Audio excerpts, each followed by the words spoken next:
Hi everyone, welcome to the internet. I understand by my notes that you've never been here before, so let me explain that this is Crowdfunding Countdown, where we take a look at every single board game campaign finishing up in the next week, so that you can keep your valuable time and I can spend all of mine. I look at everything finishing up. This week is going to take us until Thursday, September 22nd. And really the main thing that we can all learn this week is what 7.1 million followers on TikTok buys you, and that's 39 people. I think I'll stay on YouTube.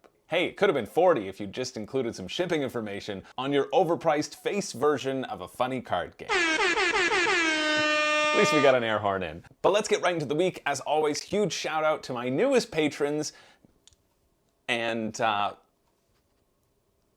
think I'm pronouncing that right. That's what came up on my notifications for the week. But it is thanks to patrons like them and also the real ones that this channel continues to exist. And really, this particular series continues to exist, and I'm able to kind of justify the enormous amount of time I spent on these. But it's fun time too, because this week is gonna be a really big week. And there are some exciting games coming up, or finishing up, I should say. Usually this goes until Tuesday, but it's going to be shifting slightly and going until next Thursday, as I said, because I have to get ahead a bit in preparation for me being at the World Series of Board Gaming, but also because this is such a big week, I've had to skip those that aren't currently funding. So sorry to those of you who sent me an email asking me to cover your game. I just couldn't do it. I'm too busy, and honestly, nobody listens to me anyway, so you're likely in the clear. But it's not just you. I'm not covering the Coin Pusher 365, which allows you to try to win your own fake money 365 days of the year for the low, low price of $1,000. This doesn't even capture the fun of a pinball machine, and those are only fun for like 3 or 4 minutes, let's be real. And then you realize, oh, why did I leave my house to go to this retro bar? I could have been at home. No, just me. So enough of the preamble, let's get right into the week. Starting off with a game called Soccer Duel. And this is a speed tile placement game where you have to make the most balls, because those balls represent the goals in the soccer game. Don't give in to the low-hanging fruit of the loom.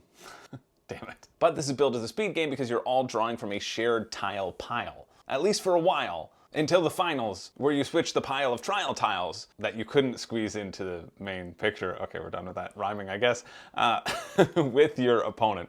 And that seems kind of fun. You're building these different colored balls, damn it. And you have to make those decisions in the moment of, do I hold on to these specific tiles to try to incorporate them later, or do I throw them away and get access to more potentially easier to incorporate ones, but then you're giving your opponent a chance to use those at the end of the game. They also have this game called Octopus Duel, which you can get a bundle of, but it's literally just the same game with different shapes and different pictures. And some of the circles are more oval than, you know, the soccer balls. Looks kind of fun. 20 bucks US, $6 shipping, not particularly unreasonable. Unless you live in Canada, then it's $21 shipping, so big nope from me. But if you're looking for a family-friendly speed game with an octopus soccer theme, well, check it out. The finish is Thursday, September 15th at 9 p.m. Next up, we have a game called Legacy of You, which is different from The Complete History of You, a phenomenal Black Mirror episode, as long as I'm remembering correctly. And only those who have seen that Black Mirror episode will get that joke. But The Legacy of You is not an app-driven game where you track your own health stats and either improve them over time and an enormous amount of effort, or let them fade away into dust because being inside demands your full attention. No, this is not that game. This is the latest game by Garphill Games. Anyway, this is a solo campaign game which looks just gorgeous, and the video is absolute nonsense, or it moves by way too quickly for you to actually understand anything that's going on. But when you watch it a second time, then you probably can start to grasp it. Or they have a pretty decent rulebook accessible as well, which doesn't just shout the various actions at you without letting you know that you are trying to build the canal, 6 kind of levels of canal, and avoid the flood, and also avoid barbarians from invading you. Basically, there are different worker colors that can be used for various things, and you're going to be having these citizen cards that you can use to gain more harvest. You can discard for a one-time ability, or they might get lost if the flood keeps advancing and they die in the flood. And it looks interesting. I'm not much of a solo player, so I'm not really that interested, but even not being a solo player, I think the way you move your workers and the artwork is really visually appealing, so it seems like a solid fare and one to check out if you like solo games. Or just wait for retail, because like a lot of Garphill stuff, there are no Kickstarter exclusives. The prices are usually comparable. This one's gonna be 44 US with 10 bucks shipping to the US, so your final price is gonna be around 54, 76-ish to get it to Canada. And you'll likely be able to get this cheaper at retail, although you will miss out on their Kickstarter promo pack, which gives you 1 card for Legacy of You, and a bunch of other cards for Hadrian's Wall and something else. So I think this is one, again, where you should just wait until retail, but I like all the stuff that Garphill Games produces. I really do. I think their production quality is quite nice. So if you're interested in that, check that out. That finishes Thursday, September 15th at 10 p.m. Next up, we have Sea of Legends, The Vengeance of the Empire expansion. And Sea of Legends is an existing game that's been out for a little bit, and this just adds more content onto the game. And so it's going to add more factions, more NPC factions that can mess with your stuff, more captains that you can play with. Those are like the character roles that you get to take on, and then more lovers and more nemeses as well. And the cool part about this game that really draws me in is that you have these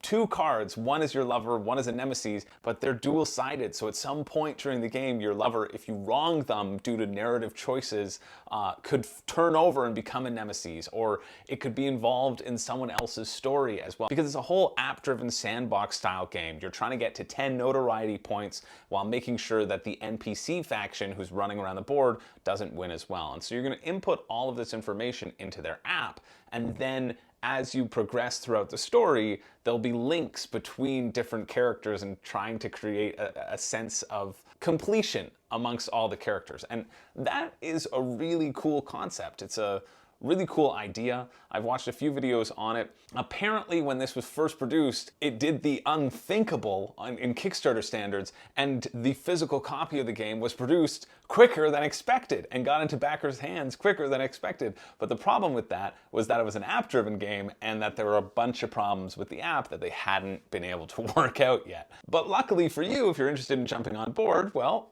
they've worked out all the kinks. I also like that you can potentially create an alliance with the faction that's running around the board, so then you can make them win and then you win the game as well.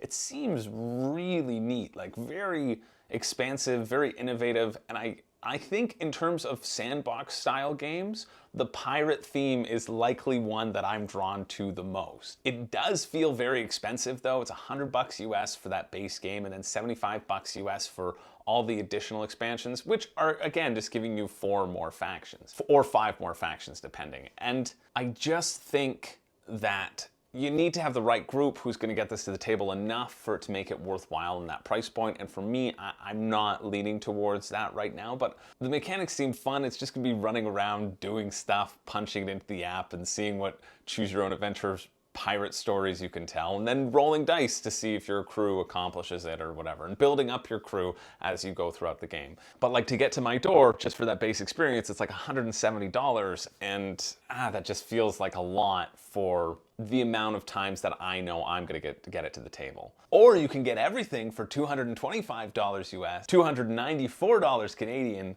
because getting everything is apparently great for new players. You know what else is great for new players? Just getting one thing. I also love that it's giving you the base game and then it says, needs the base game to play. Great job, Sea of Legends. Seems like your grasp of technology has really stepped up this time around. Anyway, if you are interested in that, check it out. It finishes September 15th at 11 p.m. Next up, we have a game called Trailblazers, and I actually saw this one demoed at Origins, and it looks neat. They're offering you 3 versions of the same game on this campaign page, and the game itself seems fun. You're going to be taking cards and building routes, trying to connect the same color routes back to the same color base, basically. No, that's not even worth a fake laugh. But it's in the cut, so here we are. But the interesting part about laying these tracks down is that you can always overlap things, unless there's an animal on it and you're playing with the animal expansion, which give you more points for routes, but then they're immovable, which I feel like I would try to make everything immovable at the very beginning anyway, but maybe that's just me. And I would probably lose because of that, because the whole point of the game is shifting these routes around and getting points for yourself. And so there's 3 versions. There's a travel version for $34, and it comes in this little clamshell case with a carabiner attached to it, PVC cards, waterproof, so you can take it anywhere you need to go on your hiking adventures. If you don't want to look at nature and instead you want to look at this game on the picnic table, well, that's the game for you to get. Or there's the regular version, which is $49 US. It plays from 1 to 8. You get basically double the cards. You get the animals expansion. You get the little another mini module expansion as well. Or there's the deluxe edition where you get everything from the basic edition And then they're all PVC cards, and then you also get the clamshell case so that you can take it with you into the wilderness, you know, when you're gathering water from a stream and you're thinking, dang it, I just wish I could be sticking cards into this murky puddle. And the same goes for the wooden meeples that aren't waterproof and will rot. Finally, there's a solution to all my problems in this Magic Travel Edition. And speaking of PVC cards, I hear that they're going to be sending me this game with a couple of throwing axes with my face on a personalized target board. I think everybody in my life would appreciate having that just to try to get me to cover it. The shipping's okay. It's $13 to the US, $18 to Canada. There's so many different variants of pledges. I think the base is the way to go, just because you get the more cards, right? You probably won't play it with 1 to 8 players, but it's nice having the option. Or you could get the clamshell version and then pay an extra $10 to get the additional player count and animal tokens stuffed in there as well, which just get the base game at that point. Anyway, I'm not really particularly interested in this one because, as I've said many times before, bears have kidnapped my entire family, and anything that reminds me of that trauma it just seems targeted, honestly. This is why I am an indoor cat now. Although now they know where to find me. But if you're interested, check it out. That's September 16th, Friday at 12:59 a.m., aka Thursday night. We are moving and grooving, which is good because we got a lot to cover. And our next one is one of those things, and that is Necrohamster, which honestly is a prime example about how far fun art can get you. I guarantee it would not be as successful if these hamsters didn't look so friggin' funny in their little necromancer garb. And you know this is a game where somebody was just being my sort of stupid and rhyming words and saying, oh yeah, more like Necrohamster. Wait a minute. And then they created the whole game based upon that idea. It's a very quick game. It's simultaneous play. You're going to go through 8 rounds. You're going to play a card, put it face down, and in order to pay for that card, you have to pay for it with cards in your hand. And then you can take the action on that card, which is sometimes drawing new cards, sometimes taking out what people have already played. And then the person with the most points, every card has a certain number of points. The person with the most points wins at the end of the game. It's £14 or $22 Canadian, and then it's £3 shipping to the UK, £6 shipping to anywhere else. So your total is going to be like $23 US if you're US, or $30 in Canada, which, yeah, it's fine. I feel like that's fine enough for a filler Kickstarter game. That looks like it could be okay. I'm not as inspired by the abilities that I've seen on the preview cards, because if they just involve sort of take that elements or drawing cards, that would be my hesitation. There doesn't seem to be that much excitement that could happen with those specific powers, but I'm intrigued. And honestly, if you're getting it just for the art, yeah, I understand completely, and it looks funny. So if you are interested in that, check it out. That's September 16th at 7:02 a.m. Next up, we have Rivet Wars Reloaded. And Rivet Wars has been out before, but just like a potato, now it's reloaded and is the better version. Don't forget, this one's got a Board Game Geek contest ongoing, or at least it should still be ongoing on Monday, where even if you answer the questions blind, I still got 4 out of 5. And that was before I even took a single look at their campaign, which is great. I mean, it's obviously diesel punk. They're tanks. And so this is kind of a skirmish game where you're moving towards objectives and trying to hold choke points on the board. And a lot of people have been describing this as sort of a real-time strategy element. It reminds me of Advanced Wars Tactics, you know, that Game Boy game, if you're familiar. But I have quite a few problems with this campaign, unfortunately. The first one being all the quotes that they've chosen are the most generic pieces of garbage things I've ever seen. And it's just people saying, hey, this game was fun. Ah, yes, games are fun. And this one was one of them. I mean, on paper, I guess that seems like a good thing, but this is just generic praise. It's all generic praise, it's all generic quotes, and there's nothing really specific about the game, and that's a red flag for me. It leads me to believe that this is the sort of game that is, you know, you can't really define. Yeah, you had fun. Are you gonna play it over and over again? Is it gonna be worth the enormous price point? That's, I think, the most expensive game on this entire list for this week.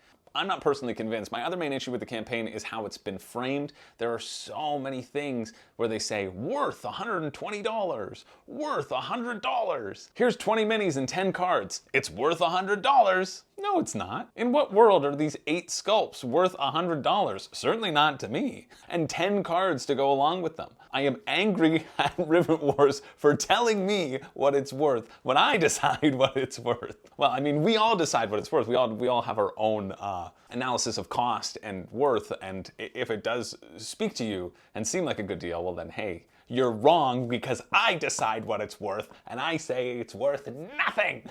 It's worth them paying me $100 to even look at it. I don't know, I'm kind of fired up about this game because my third issue with the campaign is that through the 5 minutes, literally 5 minutes, because I see the recording as I, get my B-roll or the side footage or whatever, in the 5 minutes, it doesn't tell you a single thing of how to play the game. It just tries to push forward this sense of look at what all this is worth. Look at all this stuff you kind of get in these blown up photos. It feels like a classic example of Kickstarter marketing that really personally turns me off and makes me removed from the gameplay and actually does the opposite effect when I've been looking through countless and countless games. It doesn't get me excited about the game because all you're doing is showing me plastic and showing me stuff and not showing me how that stuff is going to enrich my life and enrich my gaming experience. And especially for 130 pounds, $150 US, plus 22 pounds shipping, which makes this base core pledge for me $240 Canadian. Which is absolutely insane to me for something that looks like a fairly average skirmish game, whose main draw is that it's been reloaded? And hey, I've been really friendly towards Steamforged Games after what they did with Euthia, still don't know how to pronounce it, but I do know that I loved that campaign coming back to life. I love that Steamforged was able to take that on and produce a brand and give people things that they wanted, and that it did so well. I'm also looking forward, actually I'm looking forward to the new Dark Souls set that's coming out like mid-November or something. I mean, I'm not looking forward enough that I'm gonna run out and buy it immediately, but I am looking forward to it enough that I have actively reached out to request a review copy for that one. I probably won't get one. They're not going to send it to me, let's be real, because I'm so mean to all of their games. But I feel like that's a meaningful thing because I have incredibly limited time as it is, and I'm taking a chance that the improvements are worth investing a substantial amount of that incredibly limited time to commit to a review. But even me being friendly towards Steamforged Games and wanting them and their future projects to do well doesn't make me want this one to do well, and doesn't make me want to stop talking about how this seems like a horrible value and how the gameplay seems incredibly uninspired, and is certainly not worth shelling out $350 Canadian now to get the new faction in the existing factions. 3 factions for a game for over $300 just seems bananas to me. Even with its souped up gameplay and their revamped minis, which in the example that they shows them tilting a rifle in a different direction and improving their mustache definition. Otherwise, not too much difference. If you're excited for this one, you have to let me know why, and you have to let me know if you've played the original Rivet Wars and have enjoyed it to the extent that you think it's worth 3 times the amount of something like Blood Rage. So if you are interested, you can check it out. That finishes September 16th at 1 p.m. Next up, we have a game called UA Bravery Time. It's Bravery Time! And I'm actually not going to talk about the game. We're going to move on pretty instantly. I just wanted to say Bravery Time, and now I've done that. But also, I just don't want to be mean to a campaign that's about taking control over Ukraine and winning the war there. So I won't be. And I'll just put the link in the description so I can bump up my own numbers in how many games I've covered this week and how many games are on the Crowdfunding Countdown Master List, which is over 750. And you know what? I promise you that for campaign number 1000, I will back it, no matter what it is. Oh no, no matter what? I've already said it. That's the deal. Oh, or I could just stop this series before then. That's the loophole. Anyway, let's give a sensible golf clap to winning bravery, as you do,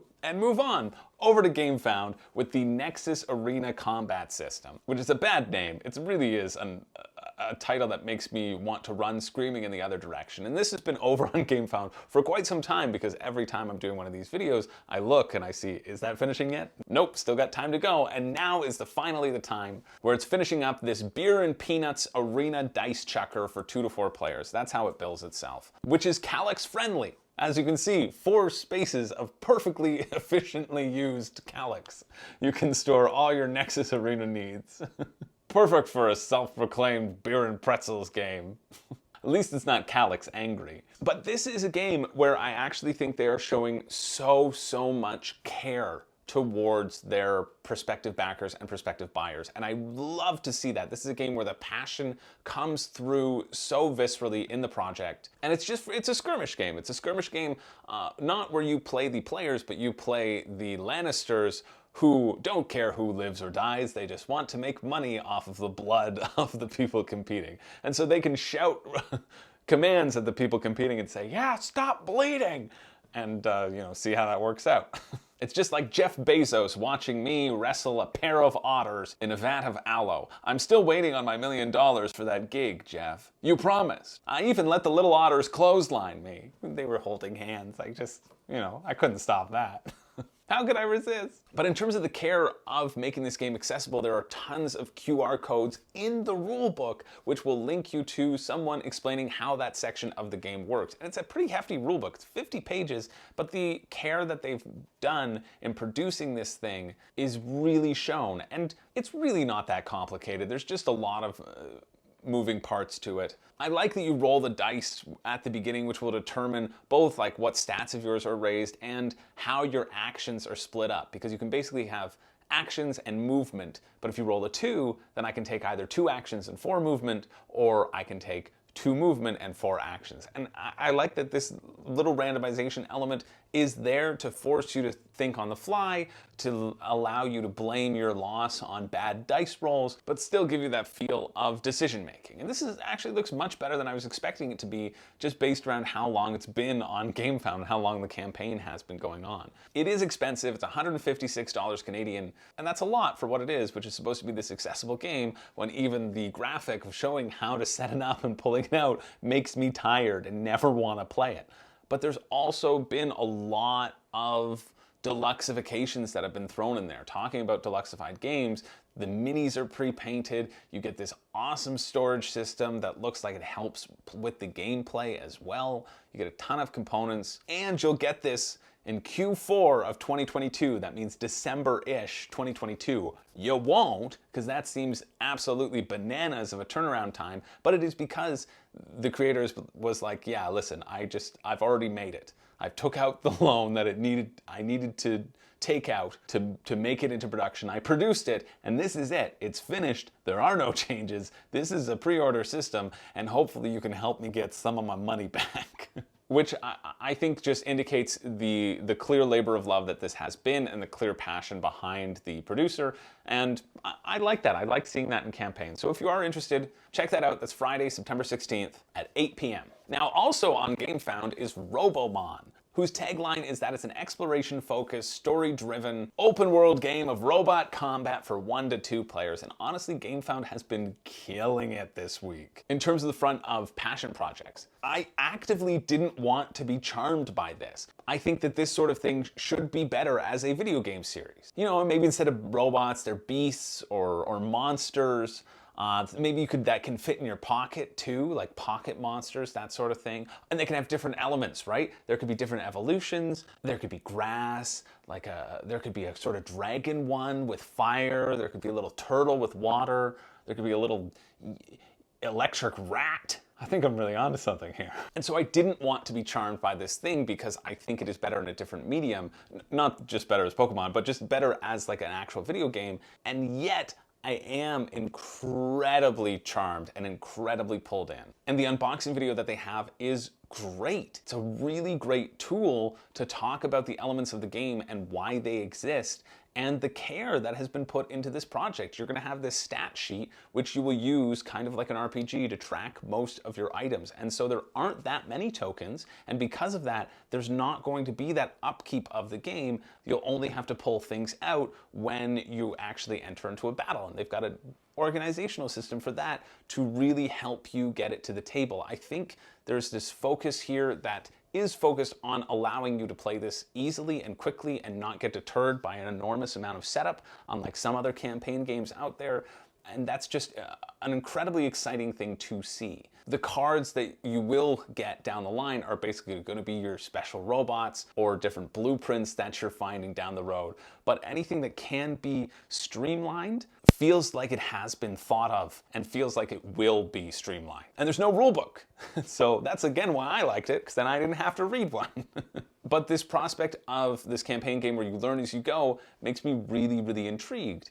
The art style is cool. They've got these little comic book sort of sections almost as cutscenes, and they even have QR codes, again with the QR codes, on each page of the map, which will link you to a different soundtrack for that location area, which, like, just all of these little touches that elevate a game beyond what it could be, I am seeing with Robomon. It says it's for 1 to 2 players. I feel like this is going to be a 1-player game.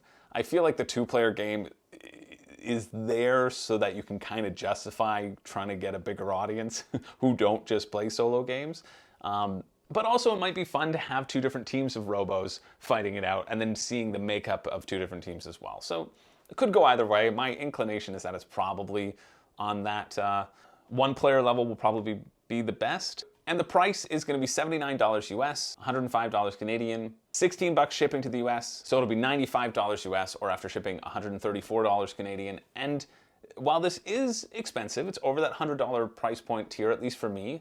Well, not for the US, so then you can just buy it. And I feel like with games like this, they have to be something really special for me to consider. It honestly doesn't feel that unreasonable with the amount of story and text and development that has clearly gone on with this game. Like, you could just bear this down to like, oh, you only get these 2 books, well, all these pages, sure, it's just 2 books, why am I paying $100 for 2 books? But I just think it's so clear that so much love and passion and thought has gone into this game that if you like solo games or if you like nostalgia, it's, I think, worthwhile checking out. I really hope this is good. Again, it's always the fear with the narrative campaign games that you can have an overarching game that looks really good and then the narrative just kind of sucks.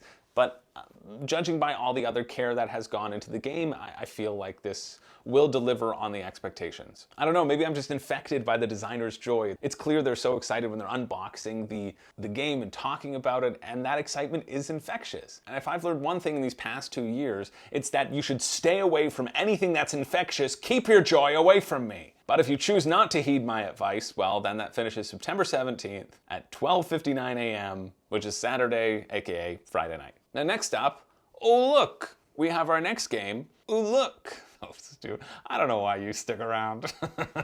We're really dangling on a string here.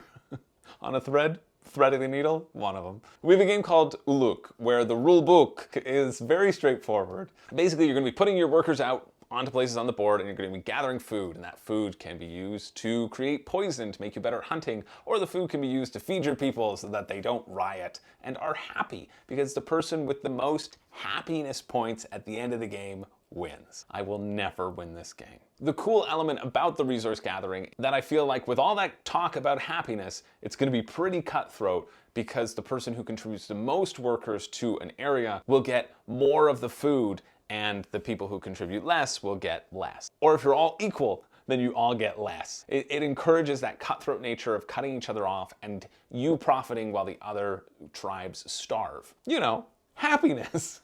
And that applies to all of these correctly pronounced foods: Uluk, Magobu, Talon, and Zork. It's like a Dumbledore spell gone wrong. You can also feed your people more, and that'll get you more points. And I only bring that up because it's my favorite line in the rulebook, which tells you to remember to add 1 extra happiness point if you've used a treat. There's also tech that you can acquire that can make different resources more effective, basically helping you transmit them into different things more easily. There are monuments on the board that you can erect to make people happy, just not my ex-wife. And then the person who's the happiest at the end of the game wins, or who has the most happiness points. I can tell you I may win, but I will certainly not be happy. It's 45 euros or $60 Canadian, and this is the price that I want for this sort of game. With the 18 euro shipping, it becomes a little bit harder to justify. 63 euros, 63 US, or around $80 Canadian, $82 Canadian. But I think like Spirit Island or Brass Birmingham come in around that point. Maybe you can justify it with thinking about it that way. It looks fun, it looks solid.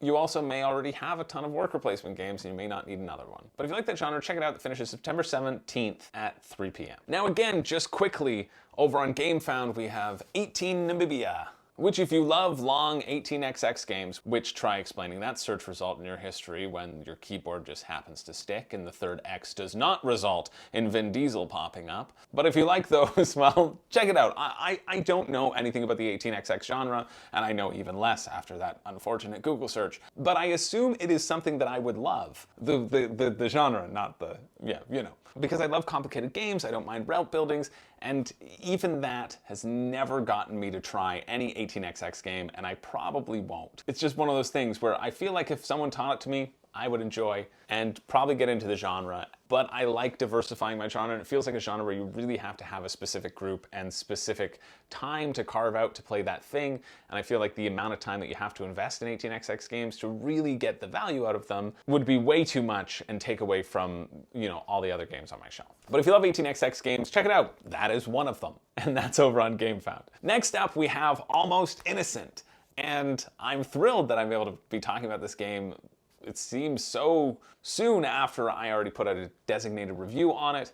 I really had a good time with Almost Innocent. It's just a simple cooperative deduction game for 2 to 4 players. You have a person, place, thing, victim, offender, scene of the crime, all sorts of stuff, and you know what your partner needs to deduce from this grid of things. And on your turn, you can ask 2 questions. You can say, hey, how many clues does everybody have in this row? Or you can say, hey, how many greens does everybody have in this row? You get a certain number of clues to map out the puzzle, and then you all have to reveal one at a time what your victim was, your crime, your evidence, your scene of the crime, and then who the actual offender of the crime was. And it's cooperative Sudoku. If you want more information, go check out my review, and don't check out anyone else's because my opinion is the only one that matters.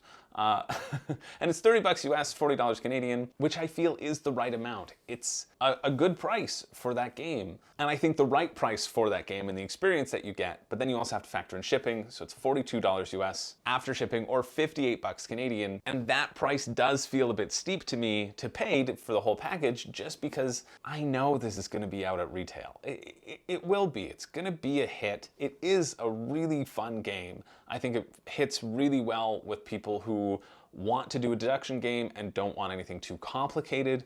I think this would be a very good family-friendly deduction game as well. There's just no reason to not just wait and get it at retail, I think. It's gonna be the same campaign. They're saying, yeah, you get extra scenarios, but they're just gonna print the same book. I also kind of wish that there was 20 to 25 scenarios and not the sort of 12 that it's currently existing at. But again, the scenarios and the replayability is so rich that you probably won't notice, and it's just going to be the different modules that you want to play. I think the scenarios are very replayable. I think this is quite a good game, and I think those of you who do get it will be happy, and I think it's a low enough price point that maybe if you're in the US, that would be worthwhile getting for the shipping to your door, so you don't have to make a drive to your game store. Canada, we may want to wait until retail.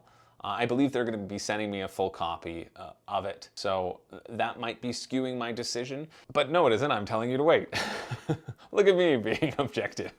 Anyway, if you are interested in that one, check it out. That does finish September 20th, Tuesday at 11:59 p.m. Next up, we have Kinfire Chronicles Night's Fall. It is the night's fall. The night itself will be falling, and it is not nightfall. And this is another one that adopts that sort of learn-as-you-go model, which I think is fantastic for these larger campaign games, and that they are trying to introduce these things. And Kinfire is claiming that it is your next campaign game. It says that in the video. And I'm sorry to inform you, Kinfire, you are not. Because my next campaign game won't be released until 2034, after I've finally finished Gloomhaven. Oh, I just remembered that I've Jaws of the Lion. My next campaign game won't be released until 2042. Although, in terms of learn as you go, with the rulebooks that they have already on offer, I don't necessarily see it actually happening that way. It's more like make everybody at the table sit through a hands-on tutorial rather than actually building steps and learning as you go, which some people might say is the same thing. You learn a portion, you do a thing, you learn a portion, you do a thing. It just seems like the learning of that thing is going to be a little bit more involved than I personally would imagine a learn as you go model would feel like. And so Robomon, don't let me down on this one either. But I saw the pictures of your pages. It might fall into the same category. But this is a campaign with deck building, and that's speaking my language. You've got 3 types of cards in your deck that you start out with: red power cards, green finesse cards, blue wisdom cards. And each character starts with 18 cards in a deck. You're going to draw 7 of them at a time when you're engaged in combat, etc. And the turns will happen by pulling chits out of a bag, and that'll determine whose turn it actually is. And there's going to be 12 turns of yours, whatever your group makeup is, in the bag, and then there'll be like monster turns as well. And that's how the back and forth goes, and it's fun. I mean, it's basically the same thing as Aeon's End turn order deck, where you shuffle things together and you flip over and you see which player goes when, but it kind of feels more exciting when they're chits out of a bag, especially when those chits were upgraded as stretch goal number 1. So you choose a quest, and you'll open that envelope up, and everything that you need is in that quest. You try to complete it, and then you rinse and repeat for over the 20-hour campaign. All the while making choose your own decisions with a bunch of story cards. And I just like a couple things about this.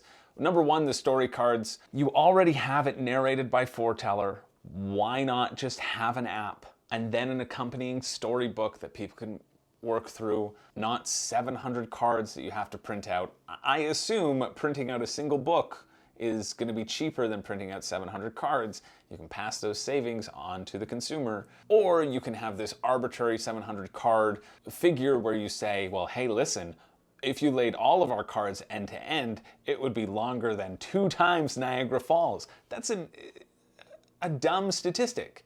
It's an irrelevant statistic. It's a statistic that is just saying, hey, look at this, value, value, value. Well, hey, why don't you make it 1,400 cards and just make the text size bigger? And just make every card 2, if that's a statistic that matters. And I feel like this is a sort of campaign where they're so focused on offering value or showing the appearance of value that I'm not actually sure the value is there. Again, it's these marketing tactics that kind of get my hackles raised, right? And following along that, the quotes on this page are really, yeah, when this comes out, I'll think about playing it. Or there's a lot going on here, and I think non-gamers and gamers will both like it, but I can't really tell you because I haven't played the game yet.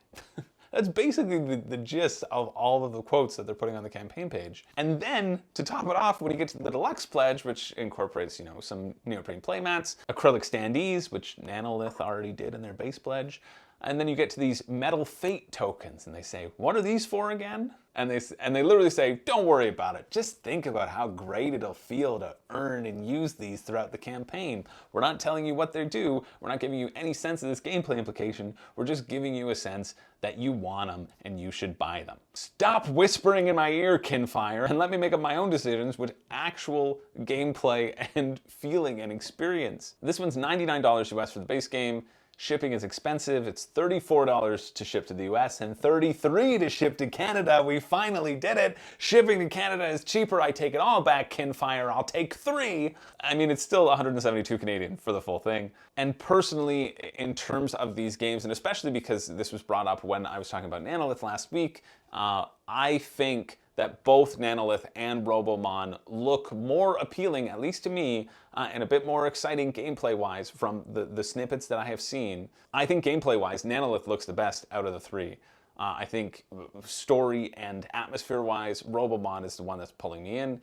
I think Kinfire falls last in all of these categories, even with the deck building aspect, and that's saying something because I like deck building, and even with their campaign page following my university bedsheet and towel color palette of beige, it still can't sway me from feeling like this one, I think it'll be fine enough, but I don't think it'll be exceptional. And again, at that price point, I want exceptional. I think there are enough exceptional games out there that is what we should be striving for. But if you are interested, and if you do think it looks exceptional, check it out. It finishes Wednesday, September 21st at 2:59 a.m. Moving along, we have a campaign for Dwarf 7's The Worst Title in Board Gaming, the Legendary Forest expansion. And you might be confused because their video and all of their beginning opening stuff is about Dwarf 7 Spring, which you can also purchase on the campaign, and they're trying to sell you. And it makes sense that they're trying to sell you this because Dwarf 7's, honestly,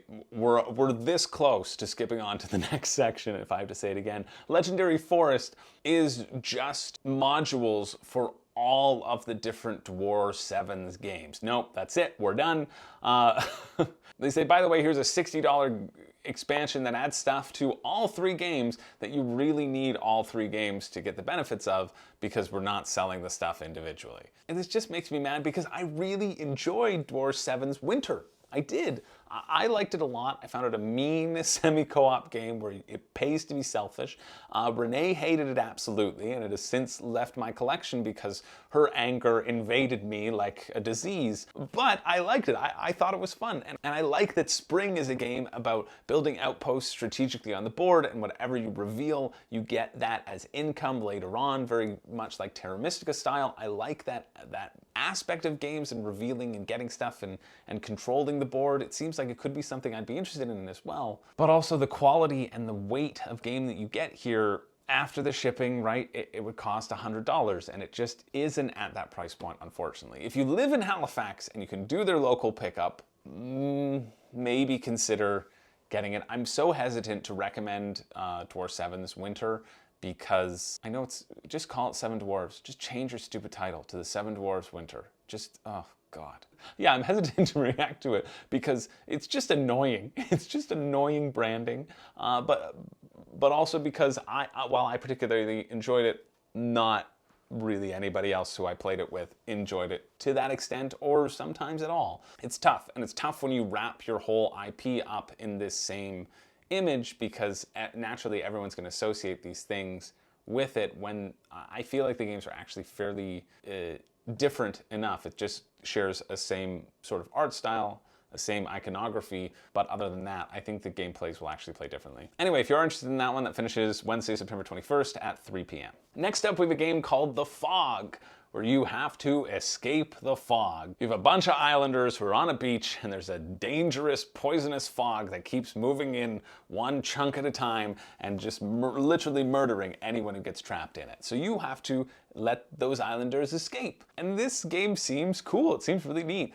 because you'll set up the beach randomly, and then you will in turn draft which villagers or which islanders you're going to pick, because each villager will be in a, closer to the escape boats or further away, and they'll also have a special ability. And these different abilities are basically how selfish they're able to be. I don't have to outrun the fog, I just have to outrun you. This is the survival of the fittest, the board game, which I think is very funny, because you also get points not only for escaping the fog, but where you are on the boat. Because it's one thing to outrun a dangerous, murdering fog, but it's another to have a front row seat of all the people being murdered who you left behind and pushed out to the side. The rulebook is good, doesn't need to be as long as it is, but they give lots of examples, and I think that's great because it's all about moving these islanders. Every islander has access to 6 different ways of moving. They can slide through a gap, they can jump over people, they can shove people to the side as they desperately run, kicking and screaming,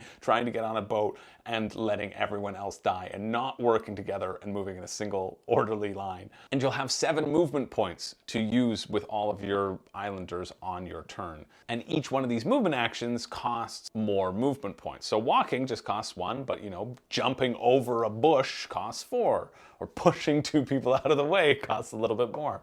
And so all of the different abilities on the islanders basically gives them a bonus move, a specialty move that they're good at. You've got the pusher, you've got the slinky slinker. You'll all kind of be specialized in a movement. It'll take you less movement points to do that. So that's what determines your choice of picking people. It kind of reminds me of Survive Escape from Atlantis, both in the weight of the game and in the theme of the game. I also don't mind that they say they're going to raise their prices in the Pledge Manager, because they're saying, listen, we're going to raise the price by 1 to 2 euros. And that's just to reward people who believed in us and backed on Kickstarter now. And when you frame it like that, and when the price increase is minimal, but it helps improve their margins, I think that's reasonable. It also helps that the game is priced really well. It's 37 euros, 49 bucks Canadian, and the projected shipping is low at 5 euros or 9 euros for Canada. So it's again around that $60 price point, and that feels really good. There is, of course, a deluxe edition for 57 euros, $74 Canadian,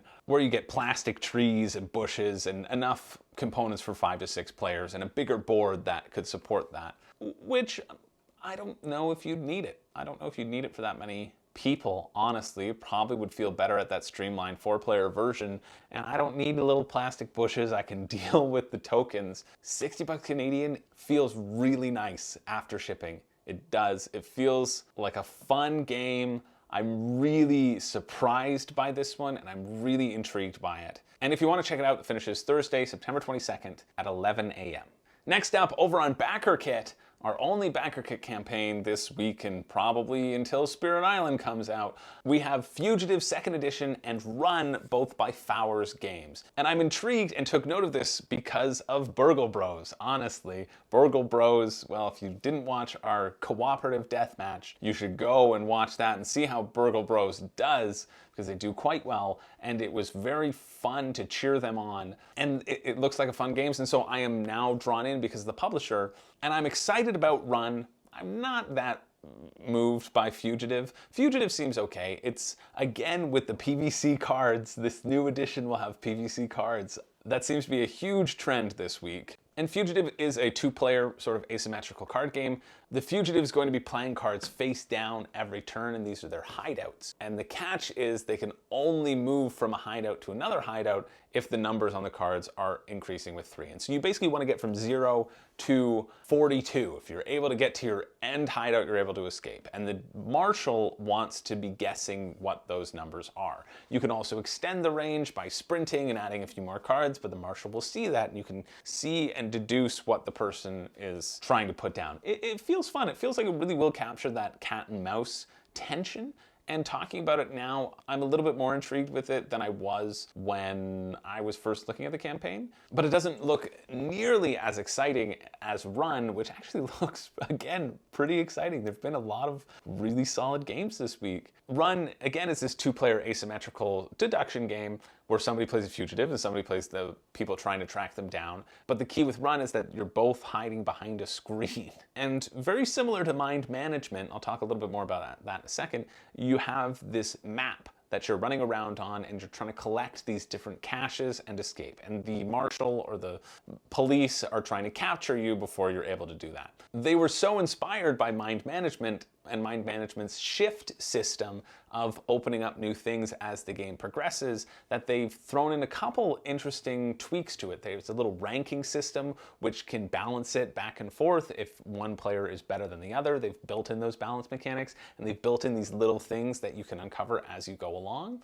and it looks pretty cool. The main aspect that really intrigues me is as the fugitive, or as the runner, I guess, so as to not conflate the two games together, the runner can move in various directions, but whenever they move, they have to show how they've moved, and they take a token off of their board and they put it out for the police to see. But by doing that, they then can't use that token anymore. And so you're slowly dwindling down the paths that you're able to take, and even the directions that you're able to take, so that the police can narrow in on you and make sure that you don't put yourself into a dead end, or can capture you if you do. And that aspect of showing what you put out, or sometimes if you're taking a stealthy move, you put it face down and they don't know what you played, but you still played it, like you still don't have that action to move, feels like a really cool, fun twist. In terms of price point, Fugitive's $25, Run is $33, or you can get them both together for $50. Shipping is from $9 to $17 if you're in the US or Canada, depending on how many you get, or if you just get one. For me, I'm the most interested in Run. After shipping and conversion, it would cost me around $60 Canadian to get this $33 US game. And again, I'm tempted. This one feels really cool. I'm probably not going to get it because most two-player games I play with Renee, and she absolutely hates hidden movement, but she might like it more because she can actually see the physical things that are going on. She doesn't like when you can't see it and you have to just play the game in your head. She likes having actual physical pieces. So I don't know. That was going to get me in the clear, but now it seems fun. The moving the tokens, that action element feels very exciting to me and makes it kind of stand out from Fugitive especially. Anyway, if you're interested in that, it finishes September 22nd at 4 p.m. over on BackerKit. And finally, returning to GameFound, we have 2 expansions for existing games by 25th Century Games, Space Explorers and Prehistories. And the prices that they're offering here honestly aren't bad. They're decent. You can pick up both of these base games for $27 Canadian, 20 bucks-ish US, and that's quite good. You still have to factor in shipping, and then when I looked at my local store, 401 Games, well, I could get them there for $28 Canadian. And so factoring the difference of The price shows that it's sort of comparable to retail. And then looking at these games, I don't think that these are two games that you're going to need to get everything all at once. They're both kind of the lighter family weight games. Space Explorers is an engine builder game that's been compared to Splendor a lot, or at least that's what the quotes are comparing it to on the page. And while Splendor's been a big hit recently, and I think it will remain a big hit, so I don't need something to try to overturn that in my collection just for the sake of newness. And then Prehistories is a tile-laying sort of game. Seems a bit more interesting to me than Space Explorers. You're going to have some cards in your hand, and they're all going to have different value on them, and you're going to choose how much value you're committing to the hunt, basically. And then everyone reveals their cards, and the people who had the lowest value get to go first and get their choice of potentially the better polyomino tiles that you're putting onto your separate board. You're trying to complete goals, as a lot of these games contain. That's how they get that variability aspect. So if you're the lowest cards, you get to pick first, but you may not have access to those bigger and more valuable tiles as well. And you might get hurt in the hunt, which makes you draw fewer cards back up into your hand. And again, this seems fun. This seems like not a bad game for 28 bucks Canadian. Go pick it up at a store, but it's not something that you need to crowdfund. It's not something that you need to get on crowdfunding. It's not something that you're gonna want the additional modules for, because it's just this sort of lightweight game. And I should have mentioned, I meant to mention this at the beginning of this section, it's only US shipping anyway, because they're basically just getting it all into their warehouse, and it's just pre-orders. So you don't get much added value by paying for shipping than you would if you just waited. So might as well wait. But hey, if you're interested in paying more for the same product, well, check it out. That finishes September 22nd at 11 p.m. And that is it. I feel like this was going to take me a lot longer, but I've been trying to motor because I knew we had a lot to cover. This was a fun week. There are a bunch of games that I am excited about. And honestly, after slogging through like a few weeks now of games that aren't that exciting, I remember what excitement feels like talking about these sorts of things. So I do have a pick for me and a pick for you. Pick for me is close. I think it's almost a tie. Almost a tie. It's not going to be a tie. Coming into this, I thought it was going to be a tie, and then talking about them, I think it is worth making it not a tie. Almost Innocent, I thought for sure was going to be my pick for me, or the pick for you, one of them, going into this week. And I still think it's a really solid game that I definitely enjoyed, but because I think the calculation here is retail is the better option, that is why it's not being on the pick for me, pick for you. I think what it is in retail, you should actively check it out. But I know being, with Colossal Games, you'll probably have a chance to get it, whereas some of these other ones feel like you won't have a chance to get it, or they don't have that sort of publisher backing behind it. So Almost Innocent, it's not my pick for you, or it's not my pick for me. I thought it was going to be. My pick for me this week is The Fog. I'm really impressed by this game. It seems so simple. I can see people who I know who would be interested in playing this, who really like Survive. I think that's it. I think my friend Brandon really loves Survive, and I think he would really enjoy this one as well. So that's why it is sort of my contemplation of picking it up. And I'm legitimately considering it because it is at such an affordable price point. It's affordable for cheapy old me. And I think just the basics of it look like it'll be fun. And I love the drafting element of the Islanders. That's my favorite part. That's what makes it stand out. I love that it's going to be a variable setup every time, and then it's how you draft. And I like games where the game itself is almost decided, 90% of it is decided in that drafting phase, and you have to think ahead. And so this kind of checks that box for me. So yeah, The Fog looks really, really good. And then it was almost a pick for you, and then Almost Innocent would have been the pick for me. But I think the pick for you, I'm going to give it to Robomon. I think Robomon looks really charming. I think if you do get it, I think you're going to have a great time. Again, it looks like this labor of love. I love the passion that's been behind it. Everybody see that I missed tapping my second finger there? Yep, I love that. What else do I love? I love this. I love this. No, it's charming. There's a lot of love behind it. You can feel the love in the design. and I think it's going to be really well done. So I hope it's really well done. I hope the narrative elements are also really well done, but that would be my pick. If you were picking out of any of these, I think Robomon would be the way to go. So that's it. Let me know what you thought of this week, if there's anything else.